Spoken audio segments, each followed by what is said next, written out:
And hello again, and welcome to Game of Thrones Season 3, Episode 5, review of Kiss by Fire. And it is a storm of spoilers in this review, so if you haven't watched this yet, take the time to go back and catch it, and then come back and catch my review. Now, this has been an interesting development that we've gotten out of this episode. Not quite in vain of the action that we got last week, and especially with that really good end cap. But certainly some interesting endings to a lot of things on this. This mid-season finale has definitely continued to push the show in the right direction as far as progression goes, and it is a stellar performance. So, where do we begin? Let's start off with the main piece of attention, besides the fact of the name of the episode. Let's start out with Arya and the Brotherhood Without Banners and the little trial by combat for Sandor Clegane, aka the Hound. So, the dog is in the midst of a fight with Beric Donadorian. And quite an interesting one, too. We're exposed to a little bit more of their faith of the Lord of the Light and exactly how they work. Sort of a bit of the Merry Men meets some Crusaders. But they're kind of... How best do I put this? They're faithful to their God, but only except where it counts in matters of money. There's a little bit of a George Carlin analogy I could start out of that, but that's not really important. But yeah, we have a really badass sword fight take place in this. Beric prays to his God to, properly weigh whether or not Sandor is guilty, and if the Lord of Light still has a purpose for him after this encounter. And apparently he does, because unfortunately Beric does wind up on the pointy end of a sword at the end of a fight, which is quite badass anyways. And really puts the Hound through a bit of a ringer. As a lot of us know, he's kind of like Frankenstein's monster. He hates fire. And this is kind of a point to where he's kind of in a stuck situation. He's fighting for his life, but he's also burning. At one point, his shield does catch fire, and as soon as he takes care of Beric, he does everything he can to beat the shield off of his arm. And it is regrettable. Arya Stark is understandably upset, but she has to accept the fact, much as she doesn't want to, that the Brotherhood has to let them go. But it's not before we see that apparently the whole idea of the Lord using Beric as his tool is greatly demonstrated in this, when it is revealed, in fact, that he has survived many battles in the past and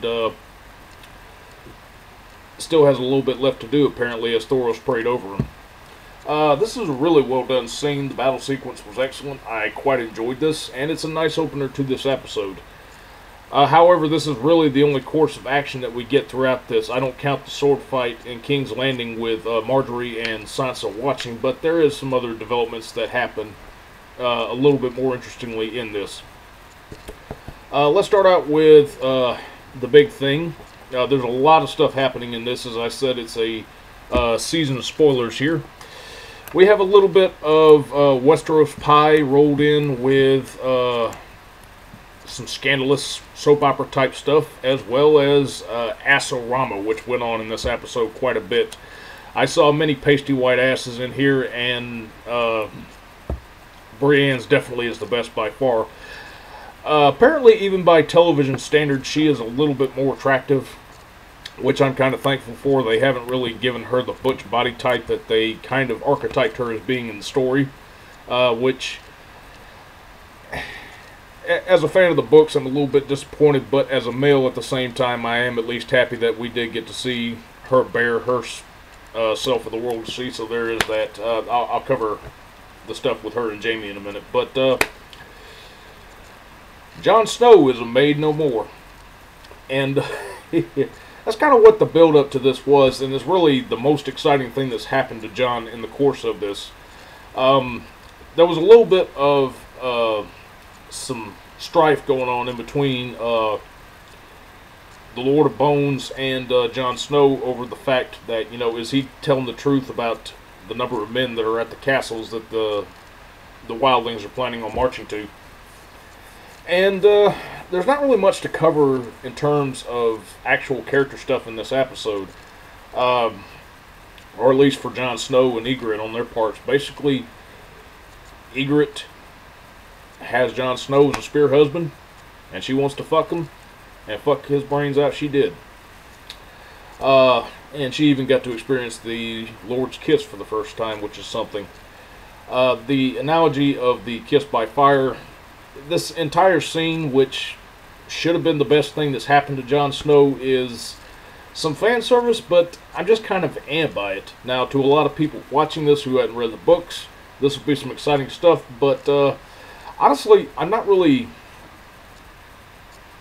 fazed by this scene much. To the point, it's a nice piece of fan service that we got. A lot of lines quoted from the book, but it happened. Wham, bam, thank you, ma'am, and it's over with.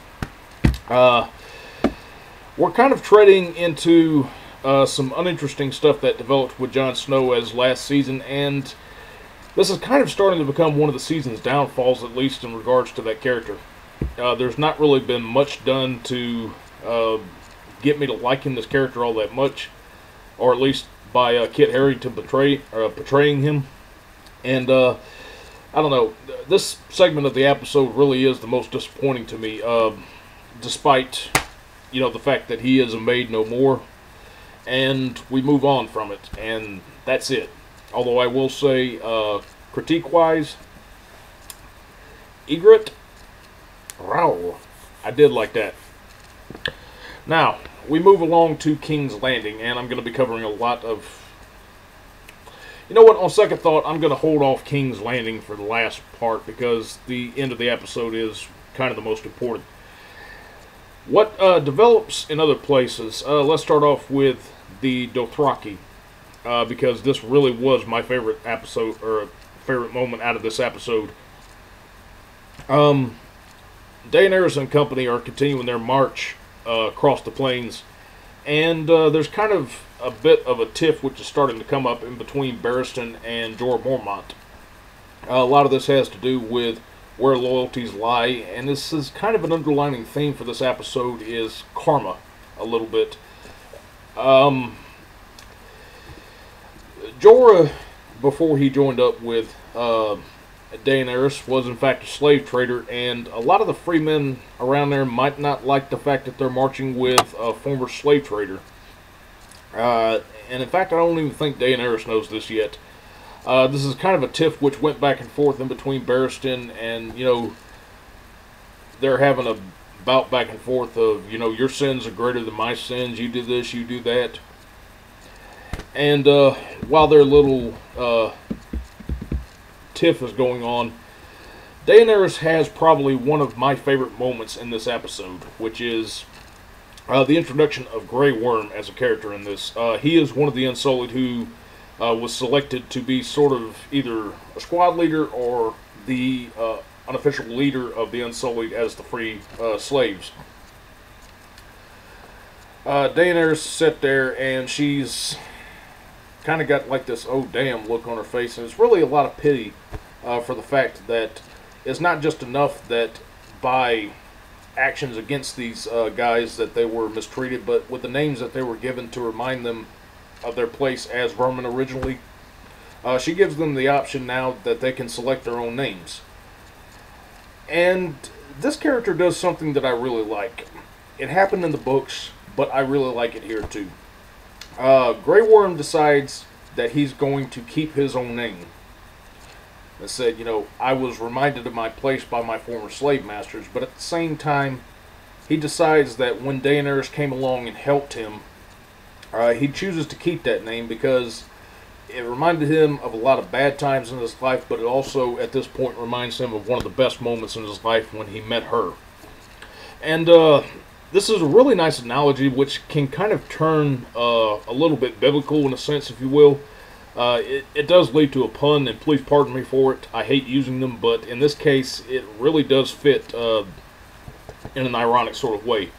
Grey Worm chooses to remember his chains that held him, and before this woman came along, and the fact that he still had this name when she came along and rescued him, to coincide with one of the best moments of his life, and him choosing to keep it, is affirming that he is progressing as a character. He's regaining some sense of humanity to him, but he also wants to remember where he came from.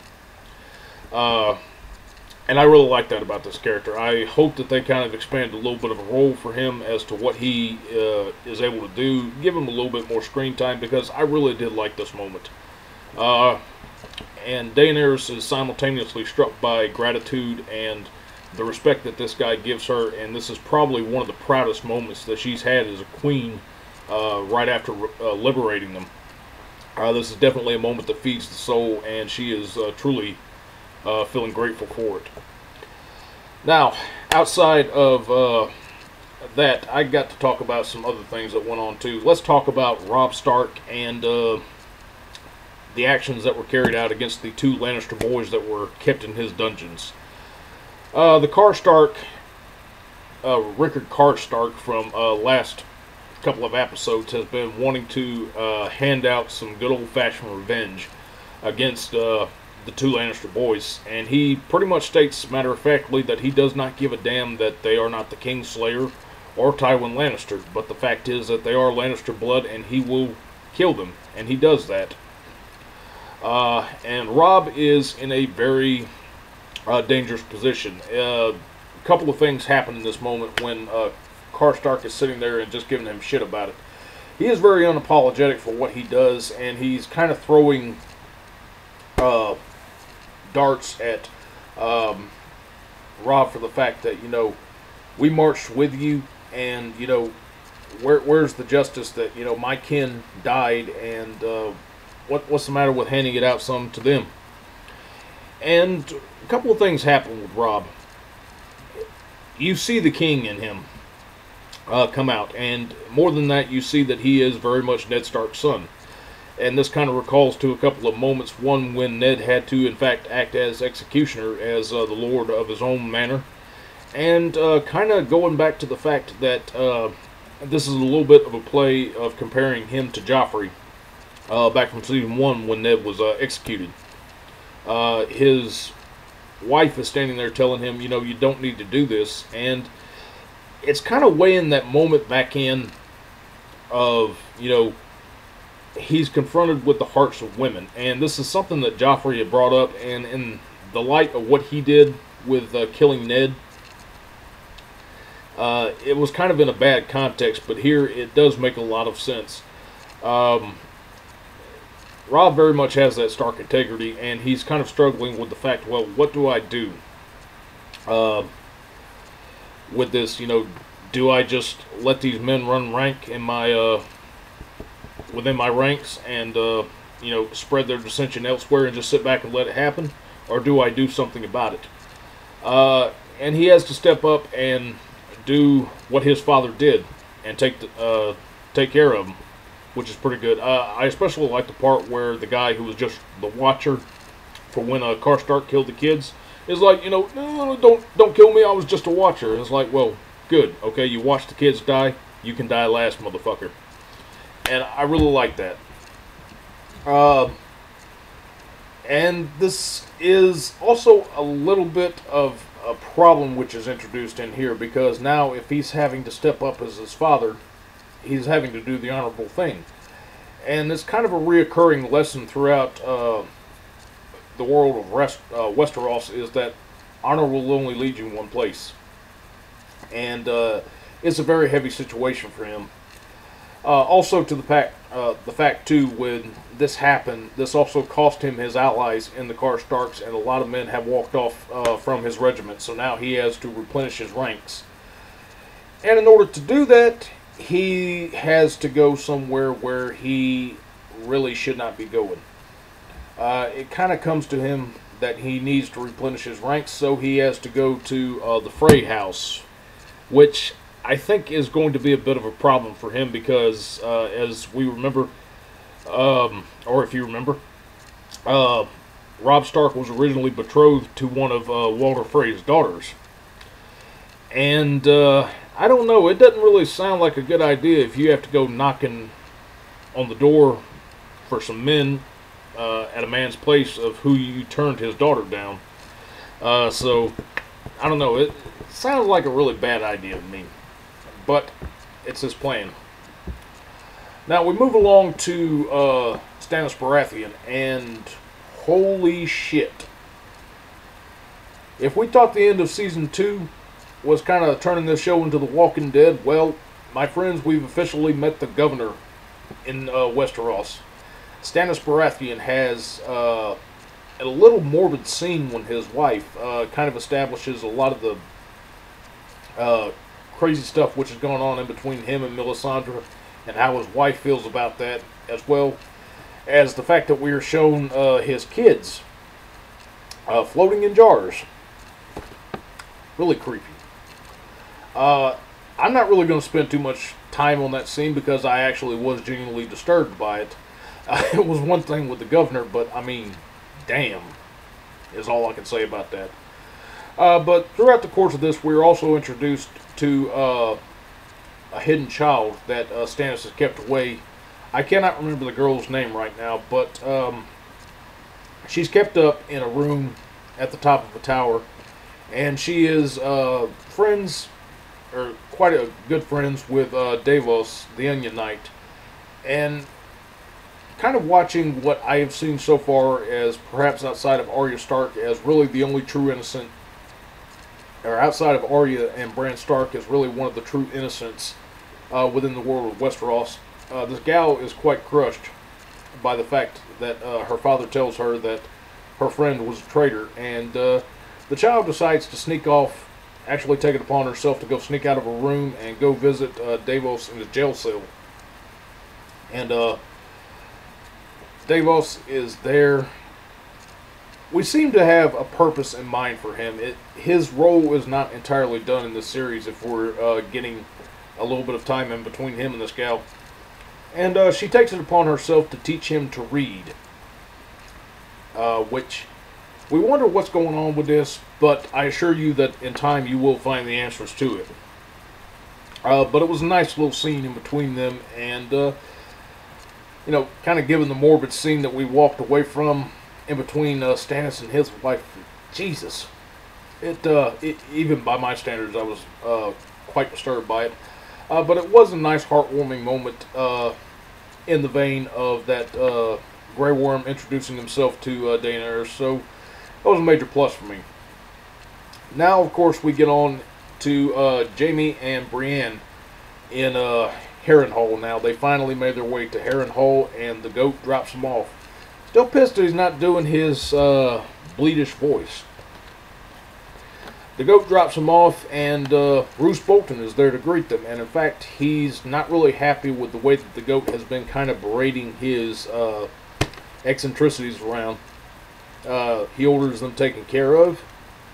And there's kind of a moment where you think that Roose is being cruel to him. He tells the truth, but he kind of makes you wonder before he gets to the punchline of the truth. And he couldn't refuse fucking with Jaime, which was funny. Jaime was told by Roose about what happened at King's Landing, Stannis marching on his city and wondering about his sister. I was like, okay, I'll tell you. You want to know what happened to your dear sister? She is alive and well. And occasionally you come across sons of bitches like that who do that kind of stuff. Sometimes I've done that shit myself. But it was kind of a funny moment there. But then we get a scene in between Jaime and Brienne in the bathhouses. And while I've been talking about the reason why I said that this is ass-o-rama going on here, I have not seen so many pasty white asses shown in here. We get egrets. We get the little queen who I'll talk about with Tyrell here. We got Brienne's, which nice. And egrets was quite nice too. And then we got Jaime's, and I'm like, okay, I've been blinded by so much pasty white flesh. I kind of like to see Basindai go and show off her little quartz bottom just to bring some variety to this. But anyways, she goes and she's bathing in the bathhouses, and Jamie walks in there, and I don't know, given their circumstances together, they kind of seem to be opening up to each other. And it's revealed what happened with Jamie when he went and slayed Rhaegar Targaryen, or Aegon Targaryen, not Aegon. When he slayed the king, he went and tells what happened behind it, and it was kind of a truth that he always kept to himself, and I'm not going to speak too much on it. You must have seen the episode for yourself, but you really find yourself starting to move for the Kingslayer quite a bit, and it's not a name that he chose, we come to find out, and it's one of the sins of his past that he really wishes that he could wash away, despite the false bravado that he puts on for the benefit of the world. This is a really deep moment in between him and Brienne, and I really like this. Just an absolutely good moment in between them. Now, we get back to King's Landing, and King's Landing is going to be the focus of the finality of this review in particular. Now, the get-together in between Tyrion and the Queen of Thorns was interesting. She's kind of pulling her speak her mind shit with Podrick like she did to the seamstresses from last episode. And this meeting of the minds was somewhat funny. Lannisters are being played by Olenna. She is very much... I kind of wonder in some sense that they are not playing it off, but in some ways that Olenna acts like she could be Littlefinger's mother, almost. Because they're just so much alike. The Queen of Thorns tells it like it is, and she's just playing... She played Cersei last episode, and she's playing Tyrion like the heart from hell. She just goes in there and says, you know, she's a plain-spoken person, but she also has a lot of understanding in other matters, too, and she really puts Tyrion in his place in this, which I kind of felt bad for the little guy, but it's still kind of funny because I like this character so much, and she's really showing her upper hand in all this, so there is that to enjoy. But as this unfolds, too, there's a little bit of a development in between the Sansa situation, which we're still continuing not to show her as a character. She hasn't been shown that much. Basically, this tantamounts to, I want to get out of Westeros, and I'm too gullible and naive, and I'll believe anybody who comes along and tells me something. You know, if frickin' Moonboy came along and told her the grass was green and it would help her get out of there, she would go along with it at this point. I'm struggling to remember why I like this, why it's important to like this character. She's just kind of like Jon Snow this time. She's just there, and, you know, we've got to do something with her. Also unfolding at this point, too, is a little bit of something that Littlefinger is planting his seeds, because he is still continuing with trying to whisk her away from King's Landing, but Sansa finally does at least make a decision, is that she wants to stay, and she's thinking that the betrothal, or I cannot talk. Her being betrothed to Loras Tyrell is a good idea, and that it would buy her something of a reprieve. But it comes to a head with Tywin Lannister, Cersei, and Tyrion meeting in this episode. We see very much the just how much of a pompous ass, and, you know, how stubborn Tywin Lannister is in this episode. It starts out with this meeting. Tyrion comes in there, and he's kind of quipping a little bit, and then Tywin spells out the problem of what, with the fact that they think that the Stark boys are dead. Robb is in the north and is saying, like, his days are numbered. He ain't got much longer to go. And it kind of gets to this point that they realize that even though Sansa is a dumb, naive kid in a sense, she's dangerous because of her bloodline, because if they can't find the rest of the Stark kids, and they marry the Tyrell off to her, well, shoot, she's the heir to the throne of Winterfell.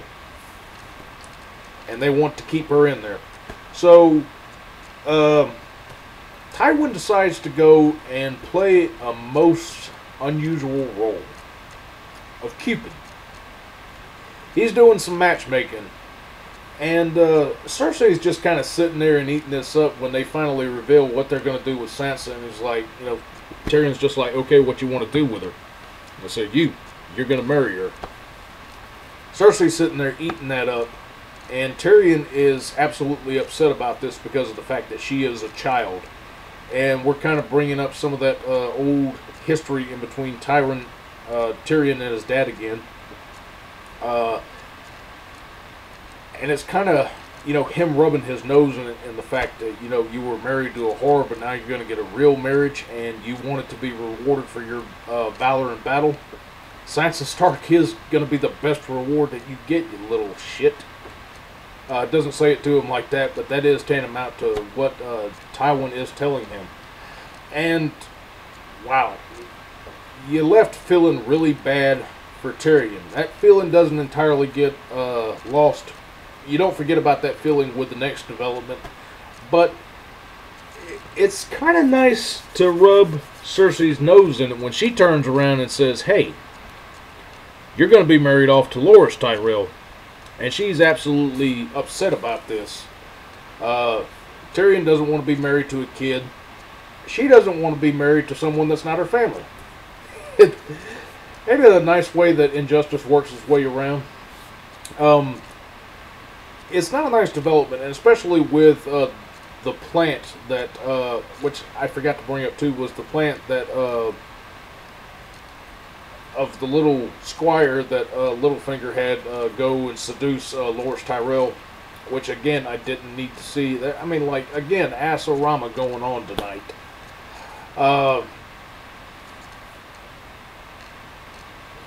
It's in an ironic sense, the Queen Regent is not happy that she has to be married off to a queen, so to speak, and it's just a point that the episode ends. And just with the development in between the two kids and their hard-ass dad, it's kind of nice rubbing Cersei's nose in it, at least, in that she, you know, she's sitting there and enjoying something. And it's kind of one of these things I like where there are two opposing sides going on, and, you know, one's sitting there and rubbing the other character's nose in it, but then they get something on them that they don't like, and at least I derive some satisfaction from this. I derive the satisfaction from it sort of in a Tom and Jerry scenario with, you know, in the episodes, Jerry usually winds up getting the upper hand in some episodes, but then I kind of like it when Tom gets to enjoy his moments when Jerry gets his. So that's kind of a nice analogy for the way that this works out. I've been babbling for about 28 minutes, but all in all, this has been a really good episode. As I said, there's a lot of good developments here, particularly the two heartwarming moments in between the slave and Daenerys and the little girl and the Onion Knight are what stand out to me most. Everything else that unfolded was done really well, except for the point of Jon Snow, which I did find really underwhelming. I don't know how anybody else felt about that, but it happened, it was done, wham, bam, and thank you, ma'am, it was over. So, Jon Snow is becoming a bit of a disappointment for me this season. And Sansa, come on, we have got to get to doing something with these characters. But all in all, this was, for the most part, a pretty good episode. Well, I'll say a great episode. Not as good as the end of last week's, but still pretty great in a ways. Leave your questions in the comments. Do check out some other fine Game of Thrones episode reviews as done on here by some fine folks. Melina Pendulum, Otaku Assemble, Lady Kayla, my buddy Mr. Lone Wolf, Kyle. Throw you a shout out there. And if you like what you've seen here and you like listening to me gab, subscribe to my channel and leave some feedback for me. Until next time, I will catch you guys next week. This has been Game of Thrones Season 3, Episode 5 review of Kissed by Fire and the Storm of Spoilers. I hope you guys enjoyed this, and I will catch y'all next weekend. Peace.